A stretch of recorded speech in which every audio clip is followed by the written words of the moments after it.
جی ذی الحجہ کے مہینے کے اندر تکبیرات تشریق کے حوالے سے بھی سوالات ہوتے ہیں کہ کیا یہ تکبیر تشریق کیا ہے، یہ کیوں کی جاتی ہے، کیوں نہیں کی جاتی ہے۔ میں اس کی وضاحت کر دیتا ہوں۔ یاد رکھ لیجئے گا کہ ایام تشریق جو ہے، قربانی کا دن آتا ہے، قربانی کے دن کے بعد اگلا دن یعنی 11ویں تاریخ ہو، 12ویں تاریخ ہو، 13ویں تاریخ ہو، ان کو ایام تشریق کہا جاتا ہے۔ 10ویں یوم النحر ہوتا ہے، 10ویں تاریخ یوم النحر ہے جس میں ہم ذبح کرتے ہیں۔ پھر 11ویں تاریخ، 12ویں تاریخ، 13ویں تاریخ، یہ 3 دن ان کو ایام تشریق بھی کہا جاتا ہے۔ اور احادیث کے اندر ذکر ہے کہ ایام التشریق ایام اکل و شرب و ذکر اللہ۔ اللہ کے نبی علیہ السلام نے فرمایا یہ جو ایام تشریق ہیں یہ کھانے کے دن ہے، پینے کے دن ہے اور اللہ کا ذکر کرنے کے دن ہے۔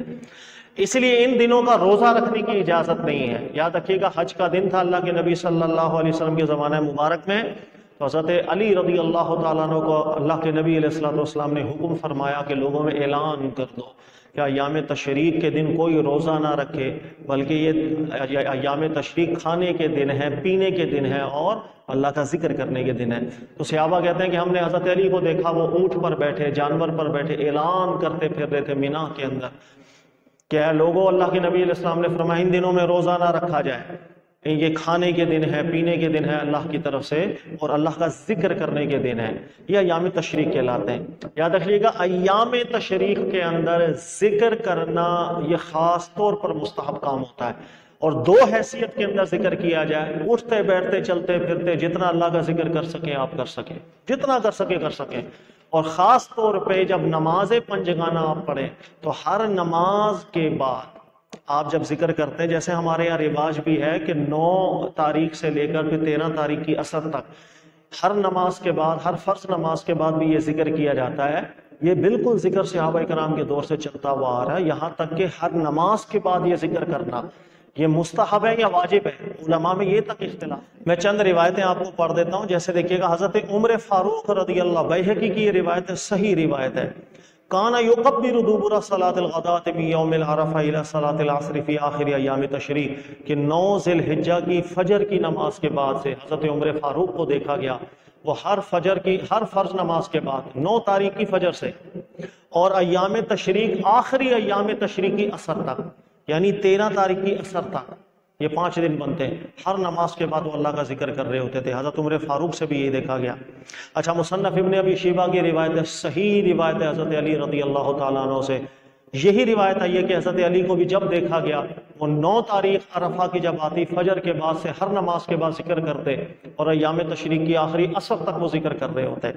اسی طرح حضرت عبداللہ بن مسعود رضی اللہ تعالیٰ عنہ سے بھی مجمع الزوائد کی روایت ہے، صحیح راویوں پر مشتمل ہے، ثقہ راویوں پر مشتمل ہے، کہ 9 تاریخ کی فجر کی نماز کے بعد سے ہر نماز کے بعد وہ اللہ کا ذکر کیا کرتے تھے، اللہ اکبر لا الہ الا اللہ اللہ اکبر وللہ الحمد۔ اسی طرح حضرت عبداللہ ابن عباس سے بھی صحیح سند کے ساتھ حاکم کی روایت ہے کہ حضرت عبداللہ ابن عباس کو بھی دیکھا گیا وہ 9 تاریخ کی فجر کے بعد سے ہر نماز کے بعد ذکر کرتے اور آخری 13 تاریخ کی عصر تک یہ ذکر چلتا چلا جاتا تھا ہر نماز کے بعد۔ اس لیے یاد رکھیے گا کہ صحابہ کرام کے دور سے یہ ایسا ایک عملی تواتر چلتا ہوا آ رہا ہے، 9 تاریخ سے لے کر 13 تاریخ کی عصر تک ہر نماز کے بعد ذکر کرنا، کہ اس عملی تواتر کو دیکھتے ہوئے کئی علماء ایسے ہیں جو اس نماز کے بعد کے ذکر کے واجب ہونے کی طرف بھی قائل ہو گئے، جس میں امام ابو حنیفہ فقہ حنفی کے علماء بھی داخل ہیں، اس لیے کہ اللہ نے قرآن میں فرمایا وَاذْكُرُوا اللَّهَ فِي أَيَّامٍ مَعْدُودَاتٍ، کہ معدود دنوں میں اللہ کا ذکر کرو۔ حضرت عبداللہ ابن عباس کہتے ہیں یہ معدود دن جس کا ذکر اللہ نے کیا یہ ایام تشریق ہے، اور صحابہ کا عملی تواتر یہ رہا تھا کہ ہر نماز کے بعد اس کو ذکر کیا کرتے تھے، لہذا کئی علماء فرماتے ہیں قرآن کی تشریح ہی یہ ہے کہ ہر نماز کے بعد ذکر کیا جائے وجوبی حیثیت کے اندر۔ کئی دیگر علماء ہیں جو استحباب کے قائل ہیں، وہ کہتے ہیں مطلقاً ذکر کیا جائے، نماز کے بعد بھی کیا جائے، اس کے علاوہ بھی کیا جائے، اور نماز کے بعد جس طرح صحابہ کیا کرتے تھے ان سے ثابت ہے، استحباب ہے۔ بہرحال مستحب ہے یا واجب ہے، یہ طریقہ ہمارے یہاں جو 9 تاریخ سے لے کر 13 تاریخ کی نمازوں کے بعد بلند آواز سے ذکر کرنے کا ہے، مشروع طریقہ ہے، صحابہ کرام کے دور سے لے کے آج تک الحمدللہ اس پر عمل چلتا ہوا آ رہا ہے، اور یہ تکبیرات تشریق کہلاتی ہیں۔ عید الاضحیٰ کے دن سے لے کر عید الاضحیٰ ہو 11ویں 12واں 13 تاریخ، یہ ایام تشریق کے جو 3 دن ہوتے ہیں 11 12 13، نہ اس میں روزہ رکھ سکتے ہیں، اللہ کا ذکر، کھانا اور پینا۔ روزے کی اجازت نہیں، یہ سب عید کے دن کہلاتے ہیں۔ بلکہ ایک حدیث میں ذکر بھی ہے، میں وہ حدیث بھی آپ کو پڑھ دیتا ہوں۔ ابو داؤد کی روایت ہے، نبی علیہ السلام نے فرمایا یوم العرفہ و یوم النحر و ایام التشریق عیدنا اہل الاسلام، اے اہل اسلام، عرفہ کا دن بھی اللہ نے ہمارے لیے عید بنا دیا، یوم النحر بھی ہمارے لیے عید ہے، اس کے بعد 3 دن جو ایام تشریق ہے یہ بھی ہمارے لیے عید ہے، یہ سب ہمارے لیے عید کے دن ہیں۔ لہذا ذہن میں رکھیے گا کہ عید الاضحیٰ ایک دن عید نہیں ہوتی، عید الاضحیٰ